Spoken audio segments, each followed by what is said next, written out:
تو ظہور انشاءاللہ بہت نزدیک تر ہے، اور ہماری دعا ہے کہ ہم اپنی آنکھوں سے ان کے وجود ذیجود کو اس دنیا پہ حکومت کرتا دیکھیں۔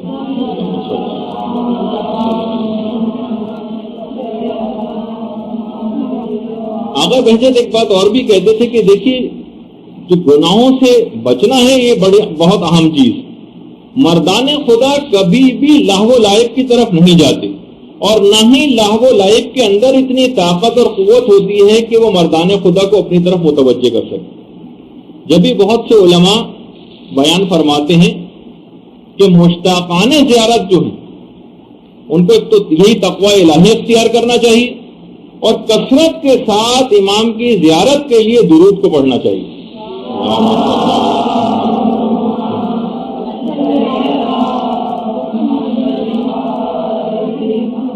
تیسری چیز یہ ہے امام کی زیارت کے لیے، اور ان کے وہ ہے دل سے تعجیل فرج کے لیے دعائیں کی جائیں۔ صرف یہ نہیں کہ ہمارے فلاں فلاں مسئلہ حل امام آ کے کر دیجیے، نہیں، تعجیل فرج کے لیے دل سے دعائیں۔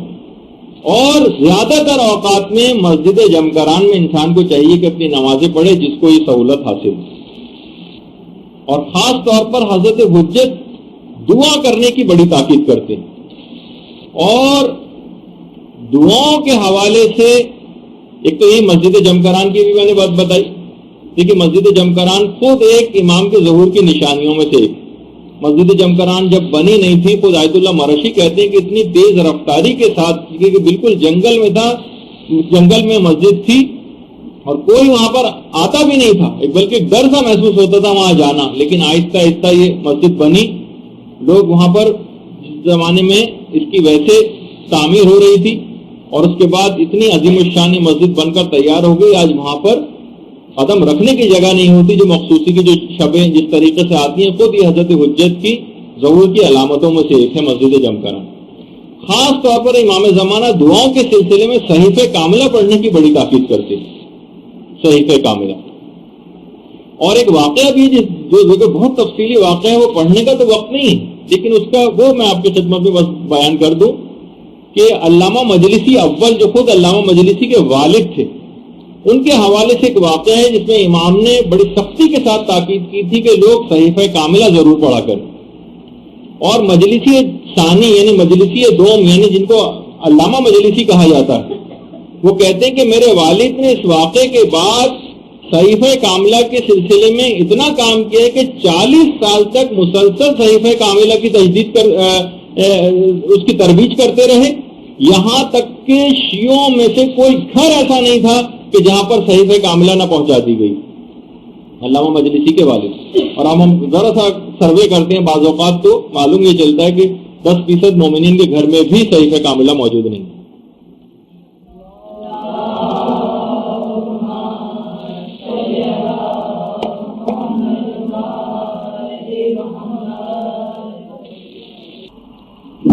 تو امام زمانہ علیہ السلام خاص طور پر صحیفہ کاملہ پڑھنے کی بڑی تاکید کرتے۔ اور ویسے بھی اگر آپ دیکھیں ایک اور اہم ترین بات کہ امام زمانہ دعاؤں کے سلسلے میں 3 وسیلوں کو بہت اہمیت دیتے۔ 3 وسیلے: پیغمبر اسلام کا وسیلہ، حضرت امیر المومنین کا وسیلہ، اور شہزادی کونین فاطمہ الزہرا سلام اللہ علیہ کا وسیلہ۔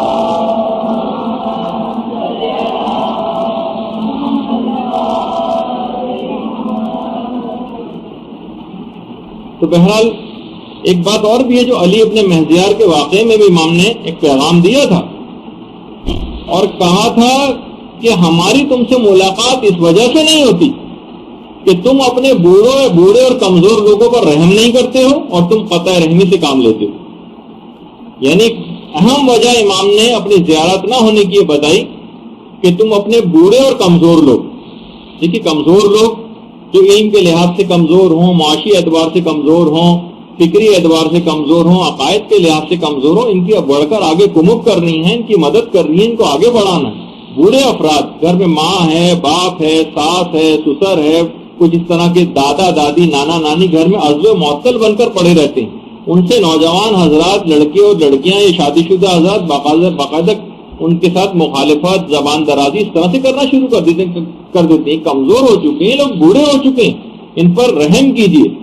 تو امام نے فرمایا کہ تم اپنے بوڑھے اور کمزور لوگوں پر رحم نہیں کرتے ہو اور تم قطع رحمی سے کام لیتے ہو, اس وجہ سے ہماری تم سے ملاقات نہیں ہوتی. اور خاص طور پر جو چھٹے امام سے روایت ہے کہ ہر شب جمعہ سورہ بنی اسرائیل کی تلاوت یہ جو بھی شخص کرے گا وہ یقیناً امام زمانہ علیہ السلام کو درک کر لے گا اور وہ ان کے مددگاروں میں شامل ہوگا. تو امام زمانہ پر ابھی کثرت کے ساتھ درود پڑھنے کے حوالے سے بھی بات آئی.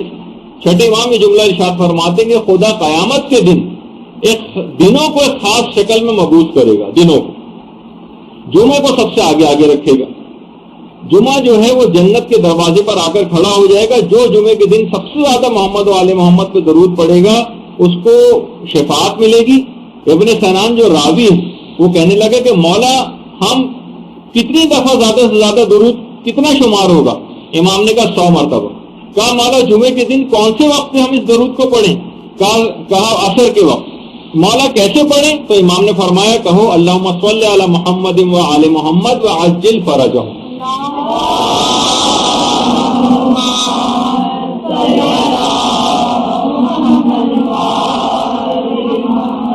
علی ابن طاؤس فرماتے ہیں جمعے سے مراد حضرت صاحب آخر الزماں وہ مراد ہے. اب خود سوچئے کہ امیر المومنین کے ذرا عظمت و جلالت کا سوچئے, اور وہ اتنی عظمت و جلالت رکھنے کے بعد امام زمانہ کے اس قدر مشتاق ہیں کہ خود امیر المومنین فرماتے ہیں میں ان کی حکومت کے ایام میں انہیں دیکھنے کا کس قدر مشتاق ہوں, اور مسلسل مومنین ان کے ذکر اور ان کی یاد کے ساغر پئیں گے اور ان کی یاد کے سوا کسی کی یاد ایسی نہیں ہوگی. یہ خود امیر المومنین کا جملہ ہے. یہ وہ علی کہہ رہا ہے کہ جس کے فضائل کی کوئی حد اور انتہا نہیں.